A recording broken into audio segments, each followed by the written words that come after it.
My name is Sylvia, and I am 26 years old. I never thought I would be the daughter who sacrificed everything for her family only to be betrayed. For years, I worked overtime to support my parents and brother Aaron, the golden child who could do no wrong. I paid their bills, kept their house, and put my dreams on hold. Then one night over dinner, they told me I needed to leave my own home, but keep paying for it.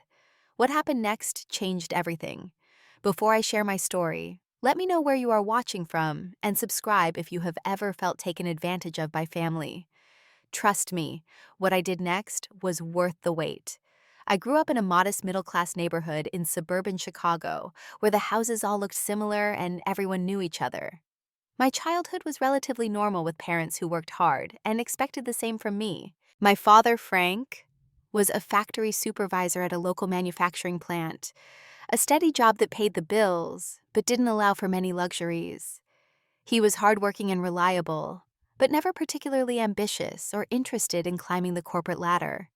He preferred the security of his position and the predictability it offered our family. My mother, Diane, worked part-time as a receptionist at a small insurance office. Her schedule was flexible because she needed to manage her autoimmune condition that often left her fatigued and in pain. There were good days when she could cook dinner and help with household chores, but there were also many days when she could barely get out of bed. During those times, I would step in to take care of everything, from cooking meals to helping her with basic tasks. Then there was my brother Aaron, 4 years younger than me and the undisputed favorite child in our family. He was charming, athletic, and could talk his way out of any trouble. Where I was studious and responsible, Aaron was carefree and popular. He played football in high school, dated the prettiest girls, and seemed to coast through life without the weight of expectations that I carried. Despite the obvious favoritism, I excelled academically. I worked hard through high school, maintaining a perfect GPA, while also working weekends at the local grocery store. My diligence paid off when I received a partial scholarship to the state university. It wasn't my dream school, but it was close enough to home that I could visit regularly and help my family when needed. College was a balancing act. Between classes, a part-time job at the campus bookstore, and weekend visits home to help my mother, I barely had time for a social life. Still, I graduated with honors with a degree in marketing. I was proud of my accomplishment and hoped my parents would be too.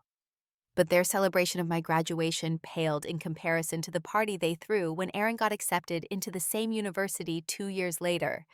After graduation, I landed a job at a mid-sized marketing firm in Chicago. The salary wasn't impressive for the industry, but it was stable and offered growth potential. Most of my classmates moved to trendy neighborhoods in the city or shared apartments with friends, enjoying their first taste of adult independence. I, however, moved back home. It wasn't my first choice. I had dreams of a small apartment in the city close to museums and cafes, where I could build a life of my own. But reality intervened when my mother had a particularly bad flare-up of her condition around the time of my graduation. My father was working overtime to cover medical expenses, and Aaron was focused on college life, rarely coming home even on weekends. So I did what seemed like the only option at the time. I moved back to my childhood bedroom and commuted 45 minutes each way to my new job. Initially, I told myself it would be temporary, just until my mother's health improved or my father caught up on the medical bills. What started as a temporary arrangement quickly became permanent. Within months of moving home, I found myself covering more than just my own expenses. First, it was groceries, then utilities, and eventually I was contributing to the mortgage payments. By the end of my first year of employment, I was shouldering 70% of the household expenses. My relationship with my parents during this time was complicated. I loved them deeply and understood their struggles, but there was an unspoken expectation that I would continue to support them indefinitely. My father would thank me occasionally for my help, but these moments of gratitude were fleeting, soon replaced by requests for additional financial assistance. My relationship with Aaron was even more complex. I loved my brother and was proud of his accomplishments at university. He was studying business and playing intramural sports, living the college experience I never fully had. When he came home during breaks, he was treated like royalty, with my parents doting on him while I continued to work and maintain the household. There were moments when Aaron would acknowledge my sacrifices, usually when we were alone. He would thank me for helping our parents and promise that he would contribute when he graduated. But these moments of awareness were rare and quickly forgotten when he returned to campus life. As the years passed, my personal life stagnated. I had put my dreams of graduate school on hold indefinitely. Dating was nearly impossible with my schedule and financial responsibilities. Most men my age were either focused on building their careers or enjoying their freedom, not looking to take on a partner with significant family obligations. The few relationships I attempted fizzled quickly when they realized how little time and emotional energy I had available. My social life consisted primarily of occasional lunches with coworkers and rare nights out when I could justify the expense. Most of my friends from college had moved on with their lives, pursuing careers in other cities, or starting families of their own. We kept in touch through social media, but our lives had diverged dramatically. 3 years into this arrangement, I was approaching my 26th birthday. I had received 2 small promotions at work but remained in the same living situation. My savings account held far less than it should have for someone working full-time for 3 years. Most of my income went directly to supporting my family with little left for my future security. I told myself this was temporary, that things would change. Aaron would graduate, soon get a job, and help share the burden. My mother's health might improve, allowing her to work more hours. My father might finally get the promotion he occasionally mentioned. Something would shift, and I would finally be able to build my own life. I had no idea that things would indeed change, but not in the way I had hoped. The warning signs had been there all along, but I had been too caught up in the daily routine of work and caregiving to recognize them for what they were. Looking back now, I should have seen it coming. The first warning sign appeared about 6 months before everything fell apart. My parents had always favored Aaron, but their preferential treatment began to intensify in ways that were impossible to ignore. It started with small changes around the house. The living room bookshelf that once held my childhood trophies and photographs was gradually filled with Aaron's sports memorabilia and college awards. My achievements seemed to disappear overnight, replaced by constant reminders of my brother's success. Then came the spatial invasion. Whenever Aaron came home from college for weekends or breaks, my bedroom inexplicably became the storage space for his belongings. Boxes of his clothes, sports equipment, and textbooks would appear without warning. "Sylvia, we need to put some of Aaron's things in your room," my mother would say. "He has so many important materials for school and the guest room is already full." The guest room, of course, was full of more of Aaron's possessions. Somehow his things required more space than he actually occupied when present. When I suggested clearing out some of his older belongings to make space, I was met with resistance. "Those are his memories, Sylvia," my father would say sternly. "He might need them someday." Apparently, my need for personal space in the present was less important than Aaron's potential need for his high school football jersey in some undefined future. Family meals also began to revolve exclusively around Aaron's schedule. If he was coming home for the weekend, we would wait until 9 or 10 at night to eat dinner, because he was finishing a game or meeting with friends. When I had an important work presentation and needed to eat earlier, I was told to make myself a sandwich, and we would have real family dinner when Aaron arrived. Decision-making in the household followed the same pattern. When the family car needed replacing, my parents consulted Aaron about which model to buy, despite the fact that I would be contributing significantly to the payments, and he rarely drove it. When we were planning the small family vacation to Lake Michigan, Aaron's summer internship schedule dictated the dates, even though I had to rearrange important work commitments to accommodate. One particularly painful incident occurred around Aaron's college graduation party.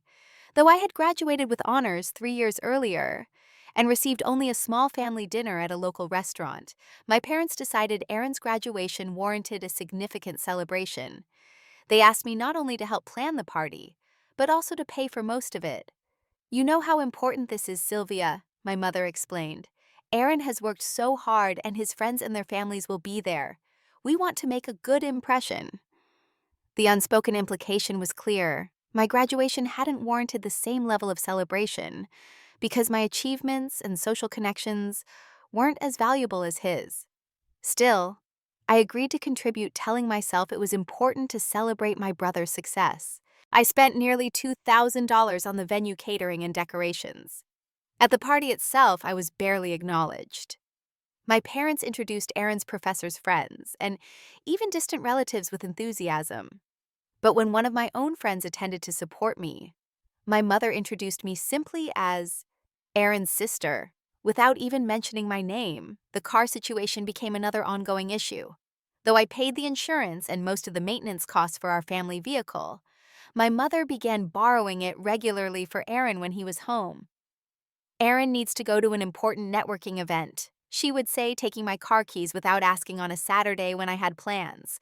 But I already told you I need the car today, I would protest. You can just take an Uber this once, my father would interject. This is really important for his future.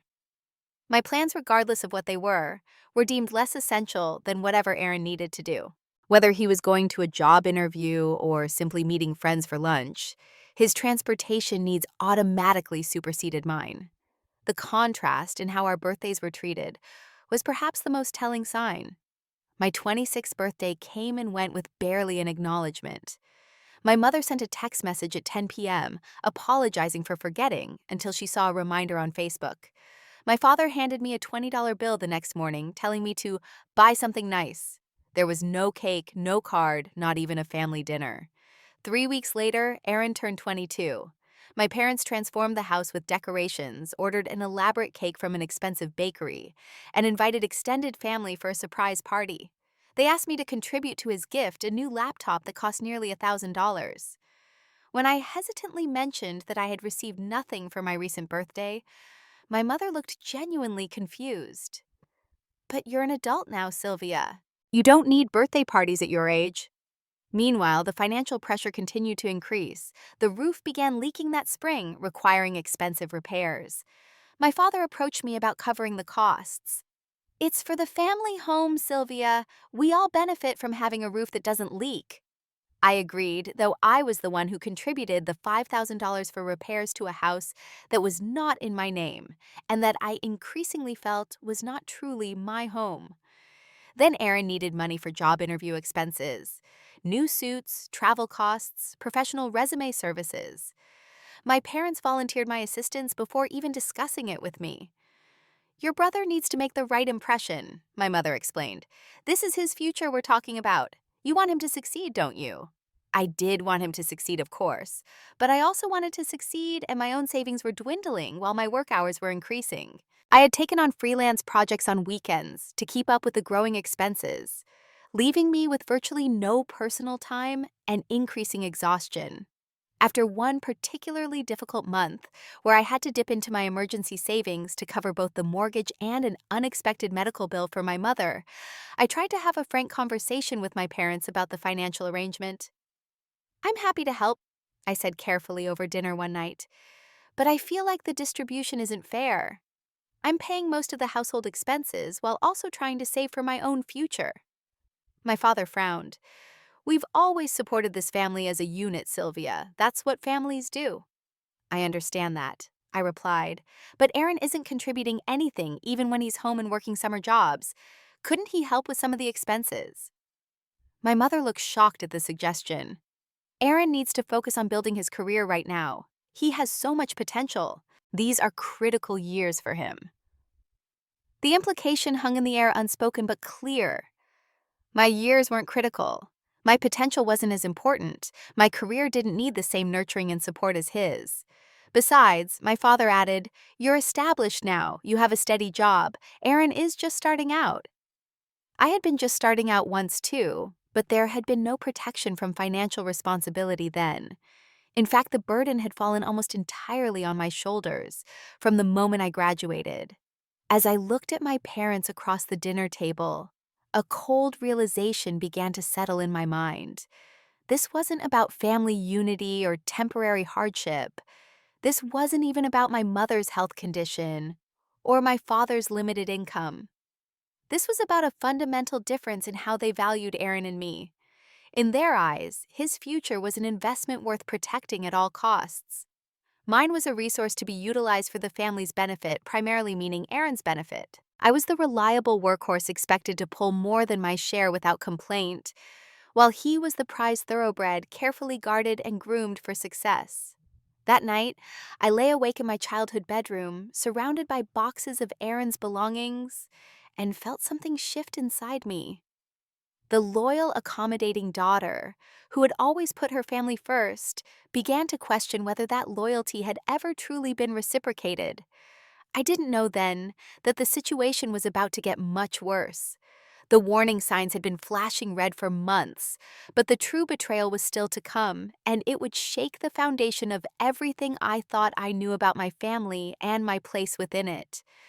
The betrayal came on a warm evening in May. Aaron had been interviewing for jobs in his final semester, and my parents had been unusually secretive about his progress. Typically, they shared every detail of his accomplishments, so their sudden discretion made me curious, but not particularly concerned. That Thursday, my mother called and asked me to come straight home after work for a special family dinner. She sounded excited, which I assumed meant good news. Perhaps Aaron had finally received a job offer, which would be welcome news for all of us. If he was employed, maybe he could finally start contributing to the household expenses. I stopped at the grocery store on my way home and picked up ingredients for a nice meal, along with a bottle of wine to celebrate whatever news awaited.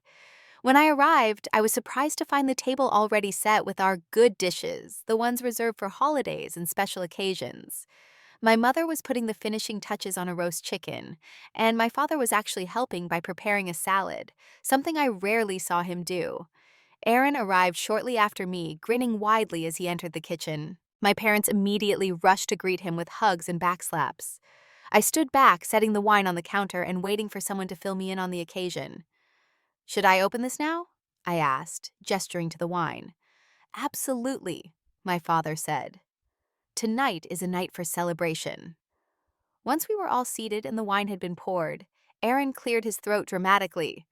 "So, I have some news," he announced, pausing for effect. "I got a job offer." "That's wonderful," I said sincerely. What company?" "Grayson Marketing," he replied. "It's a junior account manager position." I was genuinely surprised. Grayson was a well-respected firm in Chicago, a competitor to my own company. "That's actually impressive, Aaron," I said. "Grayson is very selective. When do you start? Will you be moving to the city?" Aaron exchanged glances with my parents, a silent communication that immediately made me uneasy. "Well, that's the thing," my father interjected. "The office is actually just 20 minutes from here, so we've been discussing the best living arrangement for Aaron." "He could get an apartment in the city," I suggested. "There are some reasonably priced options if you have roommates." I didn't mention that I had researched those same options 3 years ago before ultimately moving back home. "That would be throwing money away," my mother said, shaking her head. "Rent in Chicago is so expensive, and he'd be paying for a commute, too." "Plus," Aaron added, "I want to save up for a down payment on a condo. Living at home would help me save a lot faster." Something in the way they were all looking at me made my stomach tighten. I took a sip of wine, waiting for someone to continue. "The thing is, Sylvia," my father said slowly, "we've been thinking that it would make sense for Aaron to have a comfortable space here, especially since he'll be working such long hours in this new position." "Okay," I said cautiously. "The guest room has been essentially his second bedroom anyway. We could clear out more of his things from my room and move them in there." Another uncomfortable exchange of glances around the table. "Actually," my mother said, her voice suddenly gentle in a way that made my anxiety spike, "we were thinking that your room would be perfect for Aaron." I set my wine glass down carefully, certain I had misheard. "My room, it's the larger bedroom," my father explained. "It has the better desk setup and the morning light, which would be good for Aaron's work schedule." "But it's my room," I said, stating the obvious. Where would I sleep? The silence that followed was deafening. My mother looked down at her plate. My father cleared his throat. Aaron suddenly became very interested in buttering a dinner roll. "We thought," my father finally said, "that since you've been working for a few years now and are well established, it might be time for you to get your own place." The words hit me like a physical blow. I looked from one family member to another, waiting for someone to laugh and tell me this was an elaborate joke. but their expressions remained serious. "Let me get this straight," I said, fighting to keep my voice steady. "You want me to move out so that Aaron can have my bedroom?" "It would really help me get started right," Aaron said, finally looking at me. "The commute would be perfect, and I could save so much money living here." "You want me to leave the house that I've been paying for?" I continued, unable to process what I was hearing. "Now that's not quite fair, Sylvia," my father said sternly. "Your mother and I have lived in this house for 30 years. We've paid plenty into it." "I've been covering 70% of the mortgage for the past 3 years," I countered, "not to mention utilities, groceries, and repairs. And we appreciate that help," my mother said. "You've always been so responsible." The compliment, which would have once pleased me, now felt like an insult. My responsibility had been taken advantage of, while Aaron's irresponsibility had been celebrated and accommodated. "So you want me to move out?" I repeated. "When?" Another uncomfortable silence. "Well, Aaron starts his new job in 3 weeks," my father said. "So ideally before then." 3 weeks, I exclaimed. "You're giving me 3 weeks to find a new place to live." 2 weeks would actually be better, my mother said apologetically. "It would give us time to set up the room properly for Aaron before he starts his new job." I sat back in my chair momentarily speechless. The family I had sacrificed everything for was giving me 2 weeks to vacate my home. The betrayal was so complete, so unexpected, despite all the warning signs that I felt physically ill. "I see," I finally managed. "And I assume I'll be taking all financial responsibility for my new place." "Of course," my father said, as if this were the most reasonable thing in the world. "You'll have your own apartment to pay for." I waited for the next part, the part where they explained how the household expenses would shift now that I was leaving, how Aaron would take over the financial responsibilities I had been carrying. But no one spoke. "What about the mortgage?" I asked, "and the utilities and groceries? Who will be covering those expenses when I leave?" My parents exchanged another glance. "Well," my father said slowly, "we were hoping you might continue to help out with those for a while, just until Aaron gets settled in his new job and can start contributing." I stared at him in disbelief. "You want me to move out of the house but continue paying for it?" "It's still the family home, Sylvia," my mother said. "And you know my health makes it difficult for me to work full-time.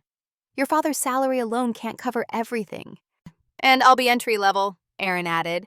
"It'll take time before I'm making enough to help significantly. So let me make sure I understand correctly." I said, my voice now dangerously calm. "You want me to find and pay for my own apartment within 2 weeks, while continuing to pay most of the expenses for this house where I will no longer live, so that Aaron can have my bedroom and save money for his future. Is that right?" Put so baldly, the absurdity of the request seemed to finally register with my family. My father shifted uncomfortably in his seat. My mother busied herself rearranging the food on her plate.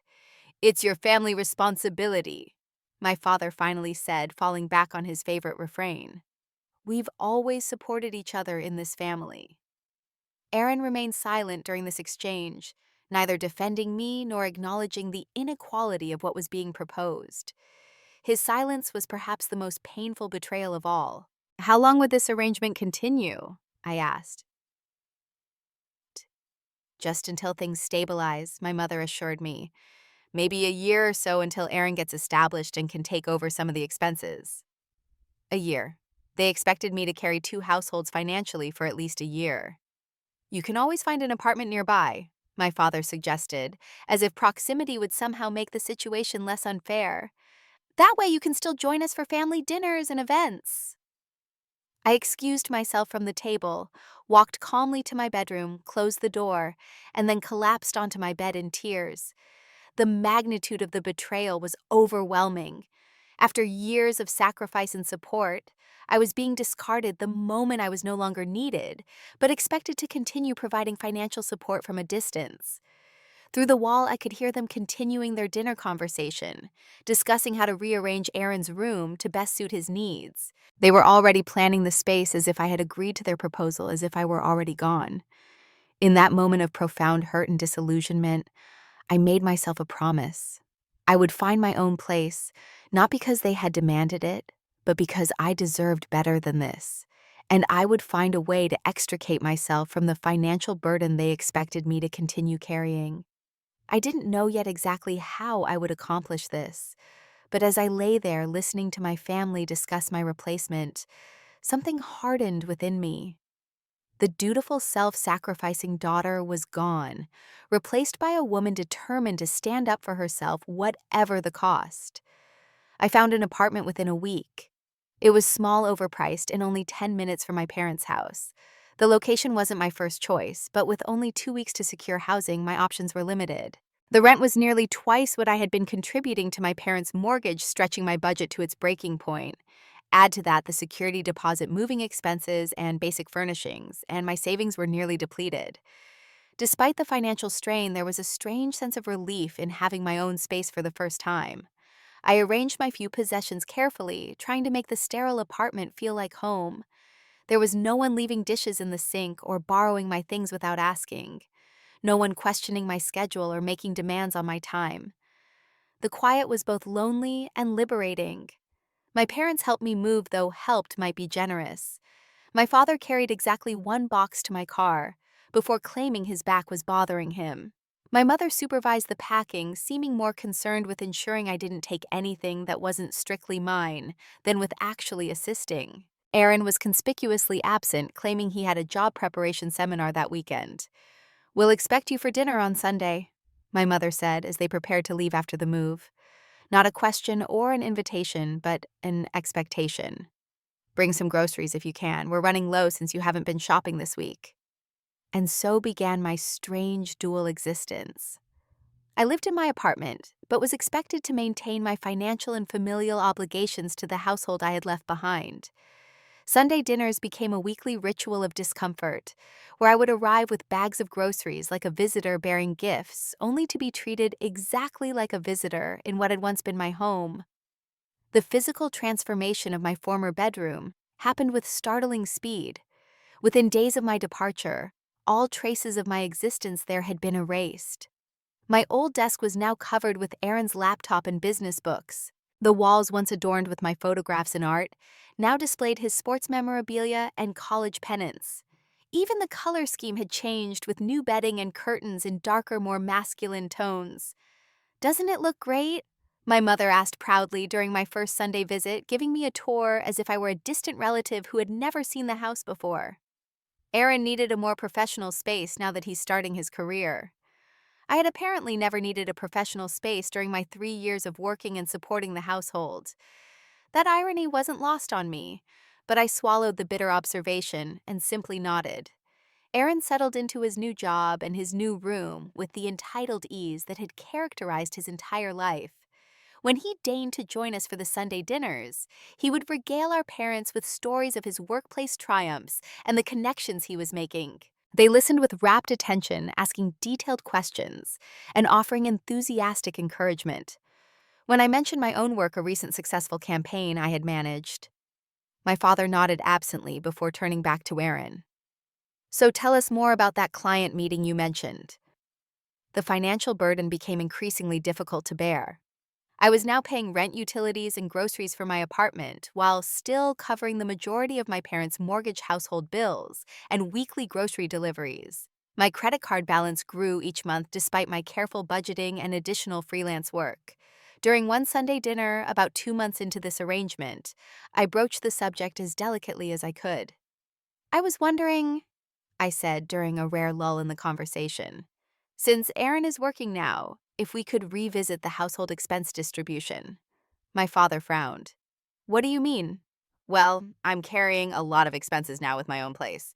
I was hoping Aaron might be able to start contributing to the household bills, which would allow me to reduce my contribution." Aaron looked up from his plate with surprise, as if the thought had never occurred to him. "I'm still getting established, Sylvia. Entry-level pay isn't great, and I have student loans." "I understand that," I said. "But I've been covering most of the household expenses here for 3 years, and now I have my own place to pay for as well." "Aaron is saving for his future," my mother interjected. "He needs to build a good financial foundation now." "And I don't," I asked, unable to keep the edge from my voice. "You're already established," my father said, repeating what had become his standard response. "Aaron is just starting out." The conversation went nowhere as I had expected. Nothing changed except perhaps the tension that now underlay our weekly gatherings. I continued to bring groceries. I continued to transfer money for the mortgage and utilities. Aaron continued to live comfortably in my former room, contributing nothing to the household expenses, and treating me with the casual indifference of someone who knows they are the favorite. It was during this time that I began to confide in my coworker Julia about the situation. We had always been friendly, occasionally having lunch together or chatting about workplace happenings, but had never shared personal details. Something about her directness and confidence drew me to open up when she asked why I seemed so stressed lately. Over lunch in the office break room, I explained my living situation and the financial strain it was causing. I expected sympathy, perhaps some comforting words about family being complicated. What I got instead was righteous indignation. "That's financial abuse, Sylvia," she said bluntly after I finished speaking. "Your family is taking advantage of you in a serious way." "Financial abuse," I repeated, uncomfortable with the term. "That seems extreme. They're just used to me helping out." "Helping out is bringing soup when someone is sick or lending money for an emergency," Julia countered. "What you're describing is systematic exploitation. They kicked you out of your home but expect you to keep paying for it, while their precious son contributes nothing. That's beyond unfair." Her words stayed with me long after our lunch ended. Abuse had always seemed like something that happened to other people, something obvious and dramatic. But as I reflected on the gradual erosion of my financial independence, the constant expectation of sacrifice without reciprocation, I began to see my situation in a different light. At Julia's suggestion, I started seeing a therapist. Dr. Melanie Carter was a calm, insightful woman who helped me recognize patterns in my family dynamics that I had previously accepted as normal. She introduced me to terms like golden child and scapegoat that painfully illuminated the roles Aaron and I had been assigned in our family system. "You've been conditioned to prioritize everyone else's needs above your own," Dr. Carter explained during one session. "That's why it's so difficult for you to set boundaries, even when the requests being made are clearly unreasonable." "But they're my family," I said, falling back on the justification I had used for years. "Family helps each other." "Family should support each other equitably," she corrected gently. "Support should flow in multiple directions, not just from you to them. What you're describing is a one-way street." These therapy sessions became a lifeline, a space where I could voice the resentment and hurt that I carefully concealed during Sunday family dinners. Slowly, I began to recognize my own worth beyond what I could provide for others. The idea that I deserved to prioritize my own well-being and financial security began to take root. The breaking point came in November, just before Thanksgiving. Aaron's birthday was approaching, and my parents called to discuss gift plans. They had decided on a new top-of-the-line laptop that would help with his work presentations. The cost was nearly $2,000. "We thought we could split it 4 ways," my mother said cheerfully. "Your father and I will contribute what we can, and if you could cover the rest, that would be wonderful. It's an investment in Aaron's career." I was silent for a long moment. The request came at a time when I had just received a notice that my rent would increase in January. My own laptop was 6 years old and frequently froze during important work tasks, but I had been putting off replacing it because of my financial constraints. "I can't afford that right now," I said finally, the words feeling foreign in my mouth. Setting a boundary, saying no to my family, was still new territory for me. "But it's his birthday," my mother protested, "and he really needs this for work." "I'm sorry," I said, surprising myself with my firmness. "I just can't swing it with my current expenses." The disapproval was palpable even through the phone, but I held my ground. After ending the call, I felt both anxious and strangely empowered. It was a small step, but a significant one. Later that week, I stopped by my parents' house unexpectedly to drop off some paperwork my father had asked for. The door was unlocked, and I entered without knocking, a habit from when I lived there. Voices came from the kitchen, and I paused in the hallway when I heard my name. "Sylvia is becoming really selfish," my mother was saying. "I never thought she would refuse to help with your birthday gift." "She's probably just jealous that I have a better job now," Aaron replied with a laugh. "But seriously, we have it made with this setup. I get to live here for free while she covers most of the bills. We deserve a break after all those years of supporting both of you, my father added. It's about time we got to enjoy life a little. I stood frozen in the hallway, a cold realization washing over me. This wasn't a misunderstanding or a temporary arrangement that had unintentionally become unfair. They were knowingly and deliberately taking advantage of me, and worse, laughing about it behind my back. The last threads of my family illusion snapped in that moment. These people weren't looking out for my interests or considering my well-being. They saw me as nothing more than a financial resource to be exploited, a reliable workhorse who would continue pulling the family cart no matter how heavy the load became. I left silently before they could discover my presence, the paperwork still clutched in my hand. As I drove back to my apartment, a sense of clarity cut through the hurt and betrayal. This situation wouldn't change because they had no incentive to change it.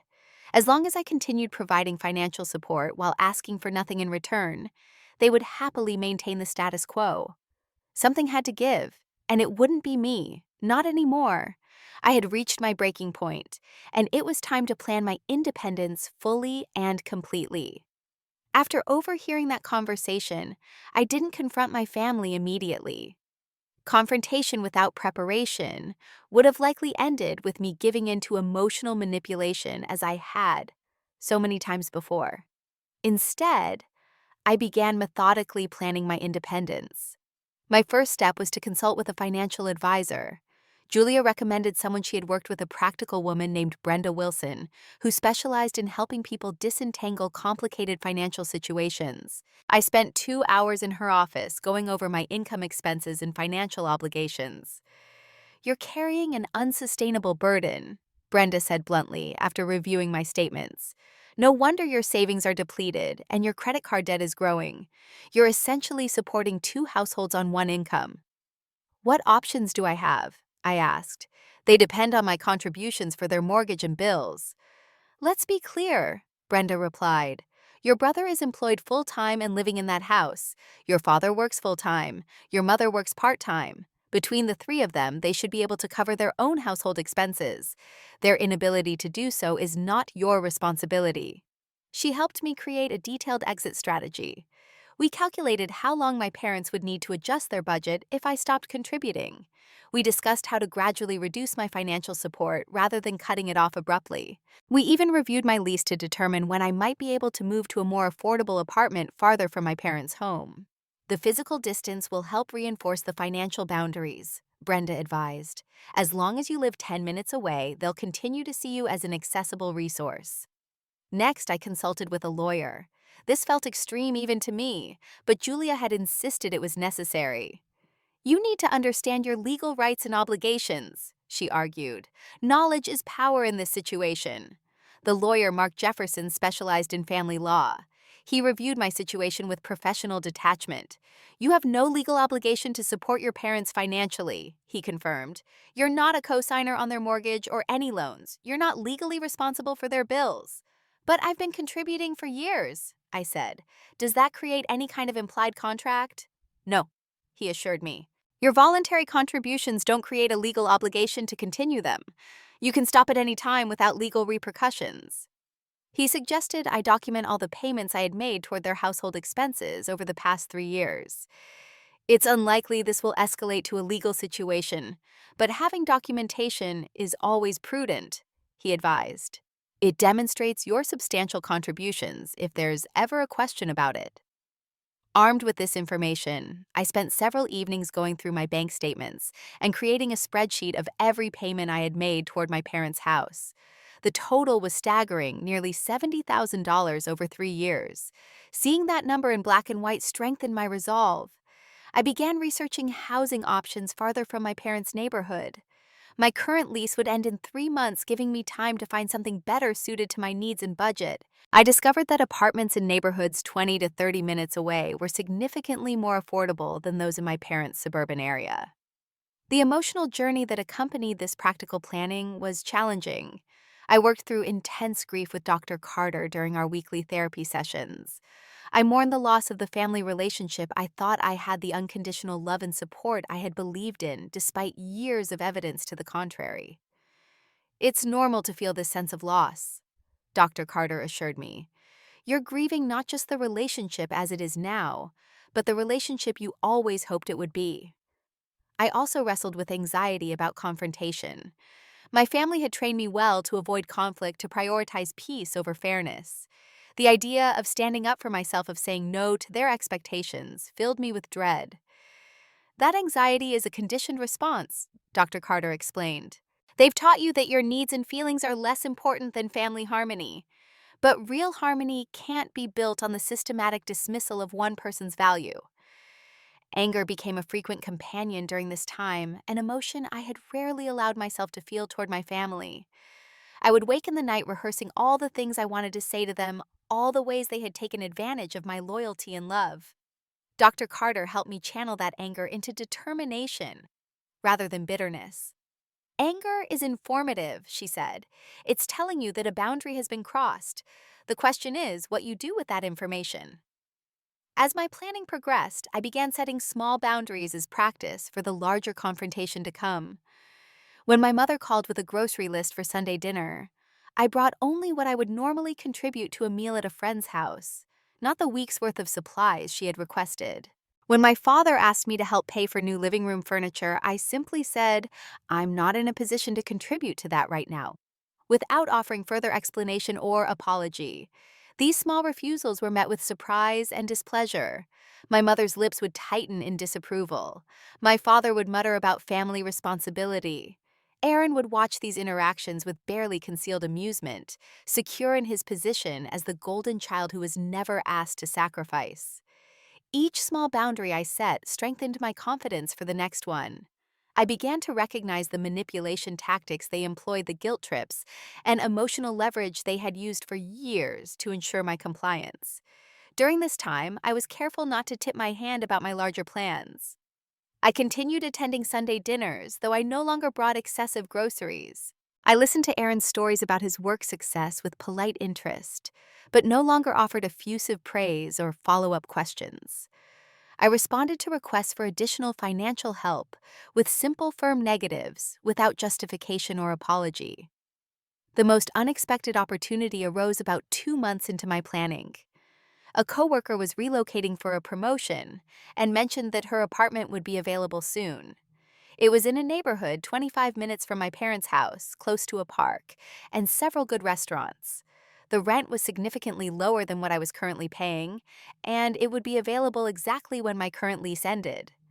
It's perfect timing, she told me, and the landlord is great. I can put in a good word if you're interested. I visited the apartment the next day and immediately loved it. It was larger than my current place, with more natural light, and a small balcony overlooking a community garden. The distance from my parents felt symbolic as well as practical, a physical representation of the emotional and financial boundaries I was establishing. I submitted my application that day and was approved within the week. With my new housing secured, I felt ready for the confrontation that had been building for months. I was no longer the accommodating daughter who could be manipulated into sacrificing her own well-being for the family's comfort. I was a woman standing firmly in her own value, prepared to protect her financial future no matter how uncomfortable the process might be. The final catalyst came when I received a text message from my father about the property tax bill, which was higher than expected.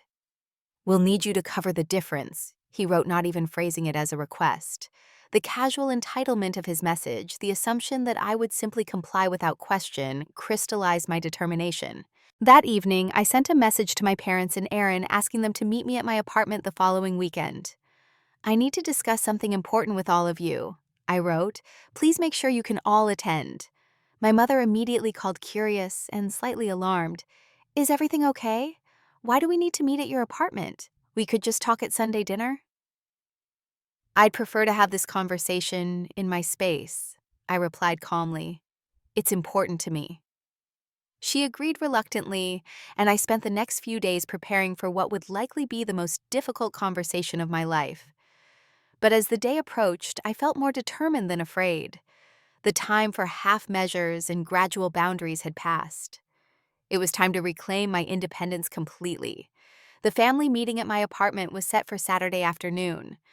I spent the morning preparing, not just mentally, but physically arranging the space. I placed the financial records I had compiled on the coffee table, positioned the chairs so that I would be facing all three of them, and made sure the thermostat was set to a comfortable temperature.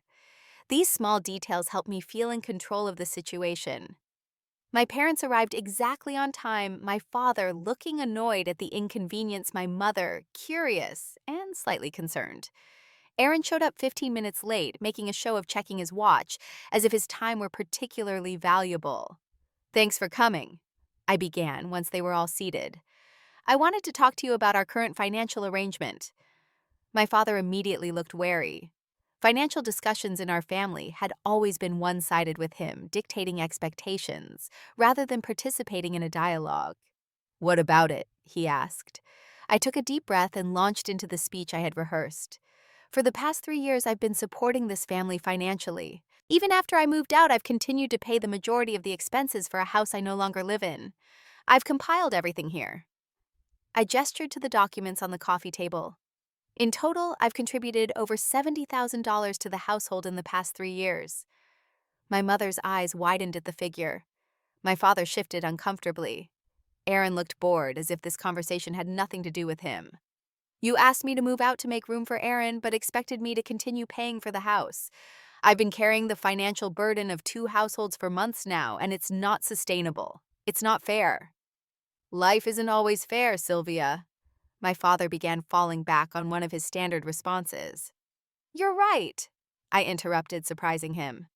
"Life isn't always fair, but this isn't about life being unfair. This is about my family taking advantage of me deliberately and systematically." The bluntness of my statement created a moment of shocked silence. "We've never taken advantage of you," my mother protested. "We're family. We support each other." "Support goes both ways," I countered. "What support have I received? When I needed a place to live, you asked me to leave. When I needed financial breathing room, you asked for more. When I accomplished something at work, you barely acknowledged it. The support in this family has flowed in one direction, only from me to all of you." Aaron finally engaged in the conversation. "That's not fair, Sylvia. Mom and Dad have always supported both of us." "They supported you," I corrected. "They've expected me to support them since the day I graduated. And now they expect me to support you too." I turned back to my parents. "I'm not going to do it anymore. I've signed a lease for a new apartment across town. It starts next month. At that time, I will stop all financial contributions to your household." The reaction was immediate, and exactly as I had expected. My father's face flushed with anger. My mother's eyes filled with tears. Aaron looked genuinely alarmed for the first time. "You can't do that," my father said, his voice rising. "We depend on your help, the mortgage, the utilities, your mother's medical expenses." "I'm giving you 30 days' notice," I said calmly. "That's more than you gave me when you asked me to move out. It's enough time for you to adjust your budget and for Aaron to start contributing his fair share." "My salary barely covers my student loans and car payment," Aaron protested. "I can't afford to pay what you've been paying." "Then you'll need to find a roommate, or your parents will need to downsize, or you'll all need to cut expenses in other ways," I replied. "Those are your decisions to make as a household. I won't be part of that household financially anymore." "After everything we've done for you," my mother said tearfully. "All the sacrifices we've made." "What sacrifices?" I asked, genuinely curious. "What have any of you sacrificed for me in the past 5 years?" No one had an answer to that. "This is abandonment," my father declared. "You're abandoning your family when we need you." "No," I said firmly. "This is me refusing to be exploited any longer. This is me establishing healthy boundaries. This is me prioritizing my own well-being for the first time in my adult life." "We're your family," my mother pleaded. "Family comes first." "I agree that family should come first," I replied. "But that means all family members, including me. My needs and financial security matter too." The conversation devolved from there. My father made threats about cutting me off from the family entirely, apparently unaware of the irony given that I had been the one supporting them. My mother cycled through tears, guilt trips, and finally anger when those tactics didn't work. Aaron mainly looked shell-shocked, as if it had never occurred to him that the golden child arrangement might not be permanent. Throughout it all, I remained calm but firm. Dr. Carter had prepared me for exactly this kind of emotional manipulation. I had expected the anger, the tears, the accusations of selfishness and abandonment. I had expected them to pull out every emotional weapon in their arsenal to maintain the status quo that benefited them. My decision is final, I said, when the emotional outburst had subsided somewhat. I'm not asking for your approval or agreement. I'm informing you of a change that will take effect in 30 days. And after that, my father demanded, what happens to this family then? That's up to all of you, I said honestly. I'm open to maintaining a relationship based on mutual respect and equitable treatment, but I won't be in a relationship where I'm valued only for what I can provide financially. They left shortly after my father slamming the door behind them. The silence that followed was both deafening and liberating. I sat alone in my apartment, emotionally drained, but without regret. For the first time in years, I had stood up for myself without backing down, without being swayed by guilt or obligation. The next 2 weeks were characterized by silence. No calls or texts from my family. No invitation to Sunday dinner. I had expected this treatment, the silent punishment for daring to assert my independence. Dr. Carter had warned me that this was a common tactic used by families when long-established dynamics are challenged. Then the desperate calls began. My mother called first, tearful and panicked about an overdue electric bill. My father followed with stern lectures about my obligations. Even Aaron reached out his message, a strange mixture of entitlement and grudging acknowledgement that the situation had been unfair. I maintained my boundary through it all. I directed them to resources for financial assistance, suggested ways they could reduce expenses, and reminded them of the 30-day timeline I had established. I was polite, but firm, refusing to be drawn into emotional arguments or to defend my decision repeatedly. As the 30-day mark approached, I completed the move to my new apartment. The physical distance felt symbolic, a tangible representation of the emotional and financial boundaries I had established. The new space was truly mine, free from the weight of obligation and expectation that had characterized my previous living situations. On the day that would have been my final financial contribution, I received a text message from my father. It was brief and grudging, but significant nonetheless. We've figured things out here. Aaron is contributing now. Your mother found more hours at work. I sent a simple acknowledgement, resisting the urge to say, I told you so. They had found solutions when necessity demanded it, just as I had known they could. The crisis they had predicted in the absence of my support had not materialized. Life had continued. Adjustments had been made. And the world had not ended because I prioritized my own financial health. The true test of my resolve came a week later, when my mother left a voicemail. Her voice was subdued, lacking the emotional manipulation that had characterized our recent interactions. We miss you at Sunday dinners, she said simply. If you'd like to join us this weekend, you'd be welcome. I considered the invitation carefully. Was this a genuine olive branch or another attempt to pull me back into old patterns? After consultation with Dr. Carter, I decided to accept with clear conditions. I'd be happy to join you for dinner, I texted back. I'll bring a dessert to share. But to be clear, I won't be discussing financial matters or bringing groceries beyond the dessert I mentioned. The response was a simple, okay, which felt like progress, however small. That Sunday dinner was awkward but significant. The family dynamic had shifted noticeably. My father was less commanding, my mother less demanding, and Aaron surprisingly subdued. They didn't ask for money or help with bills. They didn't make passive-aggressive comments about my absence. It was as if they were meeting a new version of me and weren't quite sure how to interact with her. As I drove home from that dinner to my new apartment across town, I felt the first real stirrings of hope that perhaps a healthier relationship with my family might be possible. Not immediately, and certainly not without continued boundaries and vigilance on my part, but possible nonetheless. The journey toward true independence had been painful and difficult but necessary. I had lost the illusion of unconditional family support, but gained something far more valuable: self-respect and financial autonomy. I had learned that sometimes the most loving thing you can do for yourself and others is to say no to establish boundaries that protect your well-being, even when those boundaries are initially met with resistance. Most importantly, I had discovered my own strength, a strength that had always been there, but had been suppressed by years of conditioning and obligation. That strength would carry me forward into a future of my own design, no longer constrained by others' expectations or demands. 6 months after I moved to my new apartment across town, my life had transformed in ways both subtle and profound. The most obvious change was financial. Without the burden of supporting two households, I was finally building savings and reducing the credit card debt I had accumulated. For the first time in years, I checked my bank account without anxiety, confident that there would be enough to cover my expenses with some left over. This financial breathing room allowed me to accept a promotion at work that involved more responsibility, but also more creative control. The position came with a modest salary increase, but more importantly, it gave me the opportunity to showcase my skills in campaign development. My new financial stability meant I could focus on career growth without constantly worrying about how to stretch my paycheck to cover my family's needs. My new apartment had become a true home, decorated according to my taste with no one else's preferences to consider. I had purchased a comfortable sofa artwork that I loved and even splurged on quality kitchen equipment since I had discovered a passion for cooking. On weekends, sunlight streamed through the windows overlooking the community garden, creating a peaceful space for reading or simply relaxing activities that had been rare luxuries in my previous life.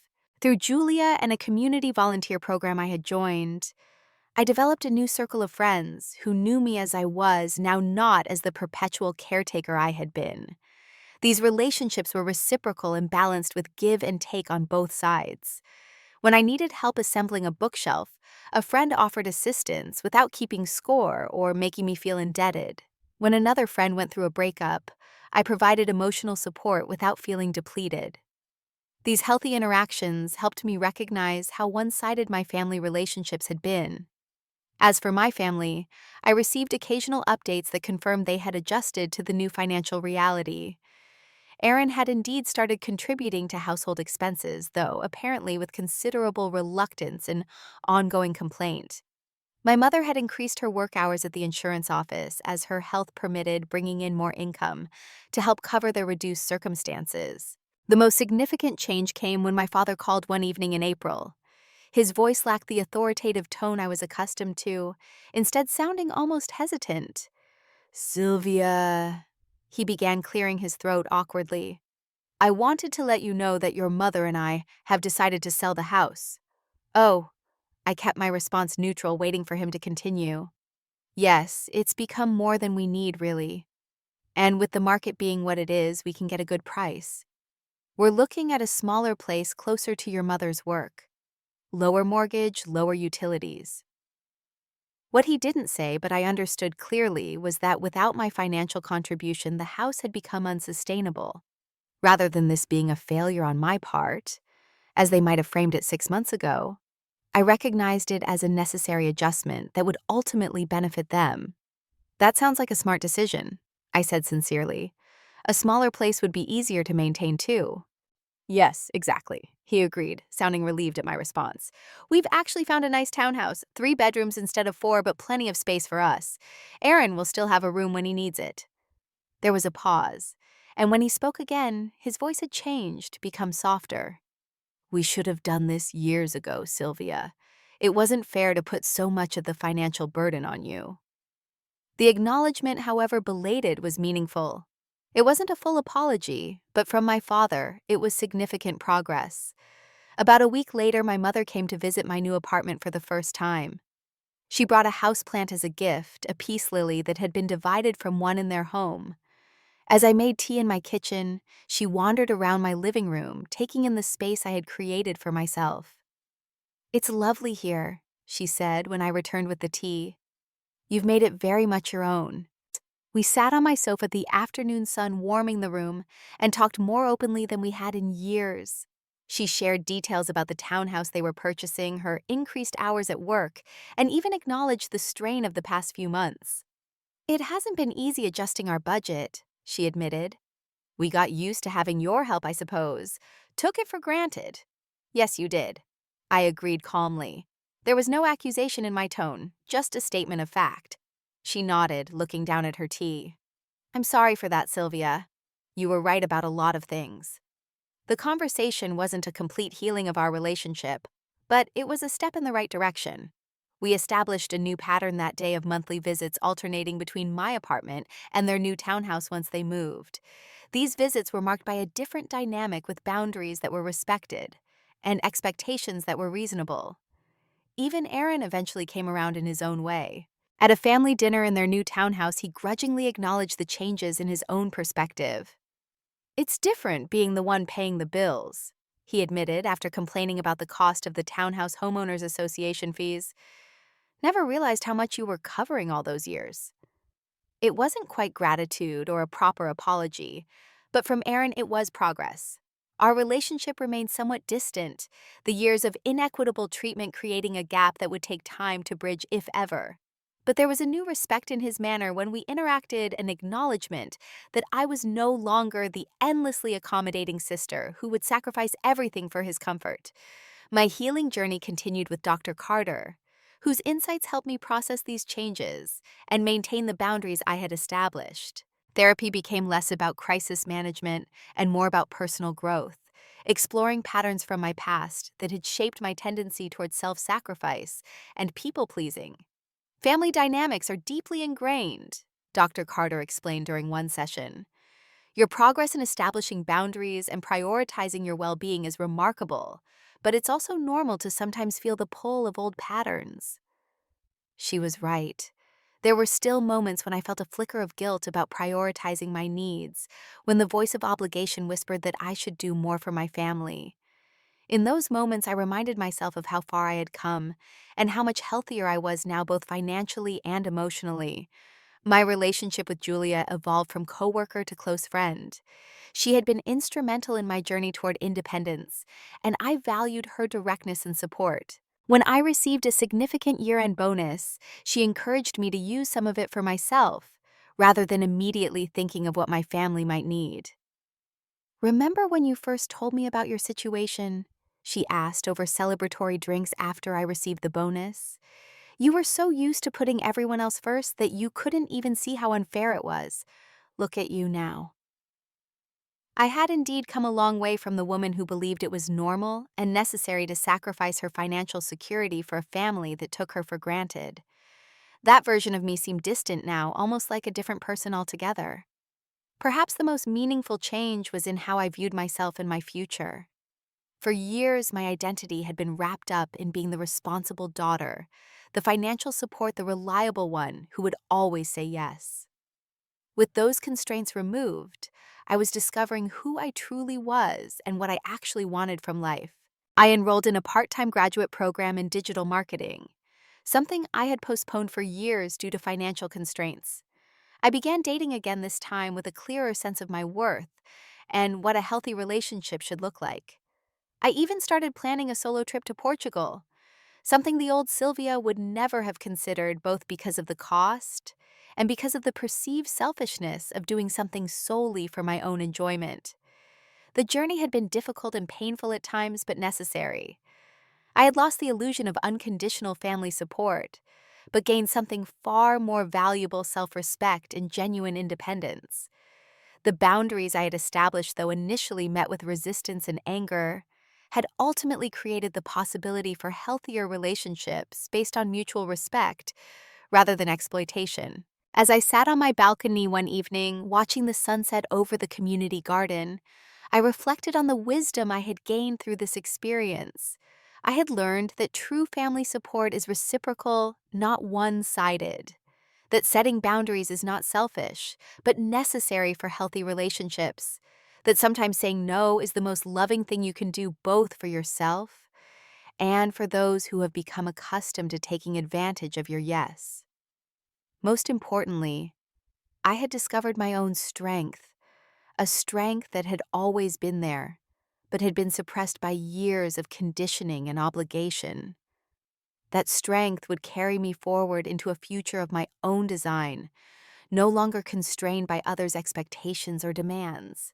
I sometimes wondered what would have happened if I had never been asked to leave my childhood home, if that painful betrayal had never forced me to confront the imbalance in my family relationships.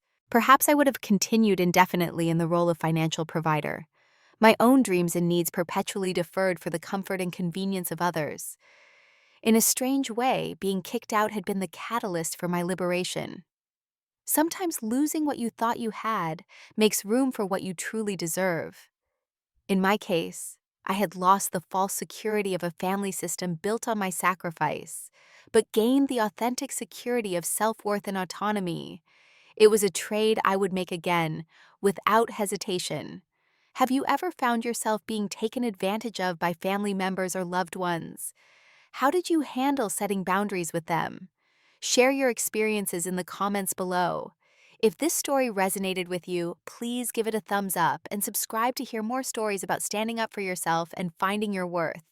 Thank you for listening to my journey, and remember that prioritizing your own well-being is not selfish. It is necessary.